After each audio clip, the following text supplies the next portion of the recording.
Bonne chance à tous. 1, 2, 3.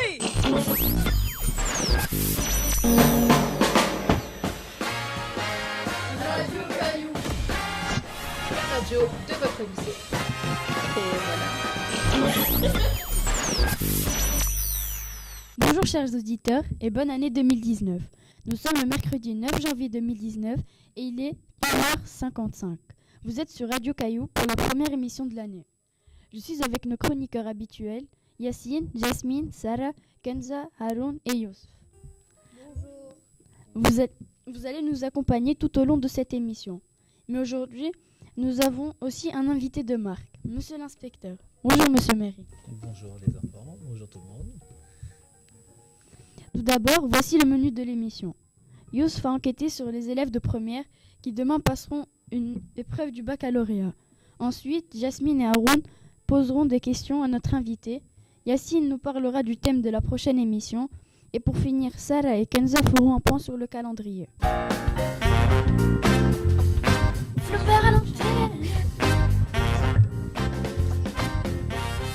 Youssef, tu as enquêté auprès des élèves de première. Ils vont passer une épreuve du bac demain. En quoi consiste cette épreuve ? Ils ont 4 heures d'écrit en tout pour le français, 1 heure sur un corpus. C'est quoi un corpus ? C'est un ensemble de textes ou de documents. Il faut répondre à une question sur tous ces documents. Ensuite, ils ont trois sujets au choix. Commentaire, dissertation ou une invention. C'est une rédaction. Merci Youssef.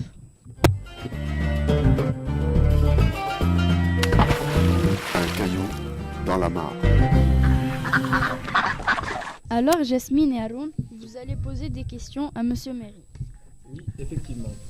Depuis ce matin, M. Méry parcourt l'établissement. Yacine, les élèves internes ont eu des consignes spéciales ce matin.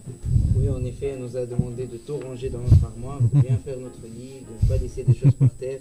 Bon, d'habitude, on fait ça tout seul, mais cette fois, on a insisté pour que tout soit parfait. On a compris plus tard que monsieur l'inspecteur allait venir. M. Méry, tout est fait pour vous accueillir le mieux possible. Ma première question, vous êtes inspecteur d'académie.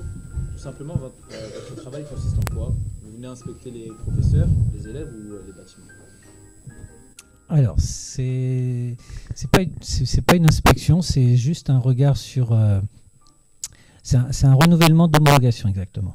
Un renouvellement d'homologation qui a lieu tous les 5 ans dans un établissement dit EGD, donc un établissement en gestion directe, et pour lequel, qui appartient à l'agence et qui est l'agence de la EFE, donc l'établissement français à l'étranger. Et notre rôle, c'est de venir regarder, constater si tout se passe dans les normes d'un enseignement français. Et qu'on soit en France ou à l'étranger, normalement, ça devrait être pareil. Et donc, mon travail là consiste à faire un point, à regarder, à venir dans les classes, voir les bâtiments, si tout est dans les normes, si d'un point de vue sécuritaire, tout est OK, comme tu dis, et si tout se passe comme ça doit se passer. Donc, après, je n'ai pas de rôle d'inspection disciplinaire, ça veut dire que je n'ai pas... Moi, ma fonction également, c'est d'être inspecteur d'académie, mais sur l'éducation physique et sportive. Donc là, j'ai vu des collègues en exercice, mais je ne suis pas là pour ni les inspecter, ni les noter. C'est juste pour voir, au même titre qu'une autre discipline, comment ça se passe. Je voulais savoir aussi si vous avez des critères d'observation spécifiques à respecter. Ça, c'est une bonne question. C'est la même question que j'ai posée quand je suis arrivé dans l'agence, parce qu'effectivement, on a des items, des points à observer, mais la grille d'évaluation, comme on parle souvent avec les enseignants, elle n'est pas forcément définie. Et moi, je me suis fait ma propre grille avec, comme on peut le faire sur une évaluation par compétence, que je regarde les enseignants en même temps pour expliquer.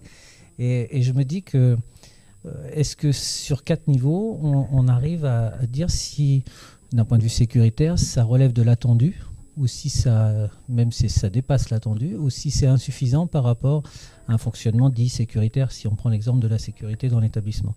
Donc après, voilà, ce sont des indicateurs qu'on va prélever, c'est-à-dire que si par exemple, quand on va dans les laboratoires de sciences et qu'on voit des produits qui sont pas rangés ou des produits dangereux qui ne sont pas dans une salle, dans une armoire spéciale, aérée, etc., ventilée, voilà, ce sont des choses que l'on note. Et donc moi, j'ai pas vocation à dire on continue pas. Moi, j'ai juste vocation à venir observer et rendre compte.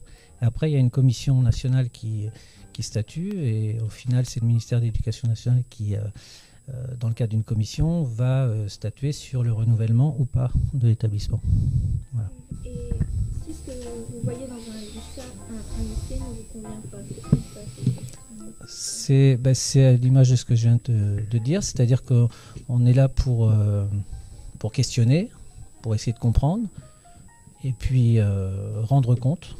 Moi, j'ai juste vocation, enfin juste entre guillemets, c'est je suis l'œil, la personne qui a des yeux pour voir, et puis des mains pour écrire et rendre compte de ce que j'ai vu.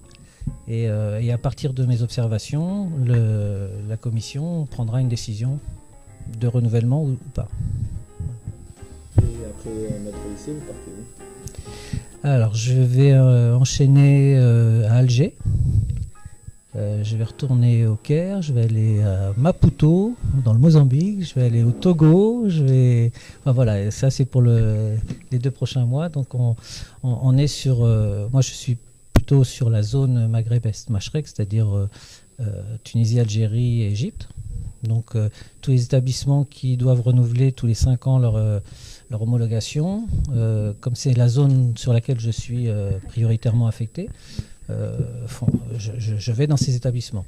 Là, pour l'exemple de Maputo, qui est au Mozambique, en bas de l'Afrique, j'y vais parce qu'un collègue ne pouvait pas y aller, et donc voilà, je suis habilité à y aller également, quoi.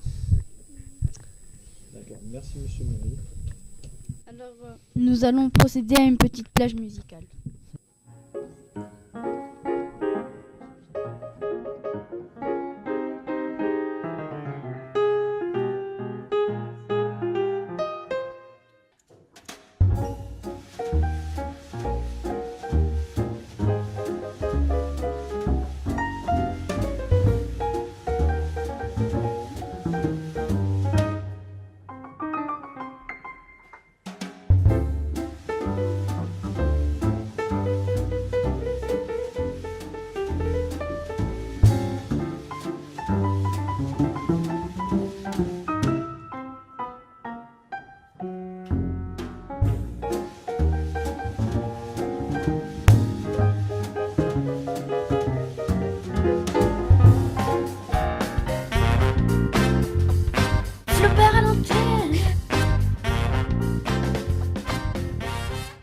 Prochain sujet de l'émission, le travail des enfants en Tunisie. Attends, tu veux dire qu'il y a vraiment des enfants qui travaillent en Tunisie? Eh oui, le travail des enfants est interdit par la loi tunisienne et par les conventions internationales. Mais ce phénomène existe dans notre pays. En effet, selon Mohamed Tabelsi, le ministre des Affaires sociales tunisiennes, 9,5% des enfants tunisiens âgés entre 5 et 17 ans, ce qui représente environ 215 000 enfants, sont touchés par ce phénomène.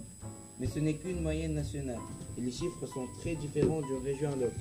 Au sud-est, ce chiffre est de 2,4%, alors qu'au centre-ouest, il est de 30%. Et il faut aussi savoir que les garçons sont plus touchés. Mais nous allons voir tout ça en détail à la prochaine émission. Merci Yessine. Pour finir, un point de calendrier. Yessine et Kenza, Sarah et Kenza, excusez-moi, le mois de janvier est un mois spécial pour les Tunisiens. Tu as raison, Ilyes, puisque le 14 janvier est un jour férié et que c'est un jour très spécial car c'est la fête de la révolution tunisienne qui a eu lieu en janvier 2011. En effet, cette révolution est d'ailleurs appelée révolution du jasmin, car le jasmin est un élément qui caractérise notre Tunisie. Elle a aussi été l'élément déclencheur du printemps des Arabes. Cette révolution est considérée comme non violente par une suite d'événements qui ont eu lieu entre décembre 2010 et janvier 2011, au départ qui ont abouti au départ du président de la République tunisienne Ben Ali, qui a été au poste depuis 1987. Les affrontements durant la Révolution ont quand même fait 338 tués et 2174 blessés. Merci à tous pour cette émission. Merci, chers auditeurs, pour nous avoir écoutés. Vous pouvez réécouter l'émission sur notre page Facebook Radio Caillou. Au revoir et bonne année. Flaubert à l'antenne.